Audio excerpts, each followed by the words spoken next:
અવસર તો આ તેતરાઈ વાળા કરી દે લ્યા. ભાઈ આપણે બે ભયાને ભેગા રાખવાના છે, ચેતરાઈ વાળા અને કાતરી વાળા બે ભેગા રાખવાના છે. હા ના ના બાપુજી વ્યવહારે કેવું હા પડે. એ તો કેવું પડે કેવું પડે તમારે કેવું પડે વ્યવહારે કેવું પડે એ ધક્કા નહીં મેલવાના હો.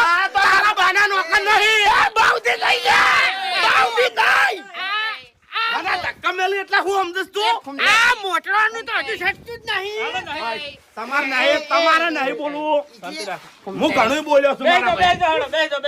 વાપર્યો? ખાવાનું જુઓ એમ. વાપર્યો? જો અમારા મોટલાનું મગજ હાવ ખરાબ છે, તમને ખબર છે ને? તો એ નહીં બોલતો એટલા સમજી જાજો. આખી જિંદગીનું ખરાબ છે હોય. એટલે શું કરી લે હે ઈ? અરે તું ચમ બધું પૂરું કરવા બેઠો છે હરિયા. આ દોડું શું જતી એટલે જતો રહું લે બુવાજી, જતો રહું ના. હું બગાડવા બેઠો છું ચમ. નહીં જાવું. કરતા રહો આપણે. બોલ છો ને માફી માંગી દઈશ.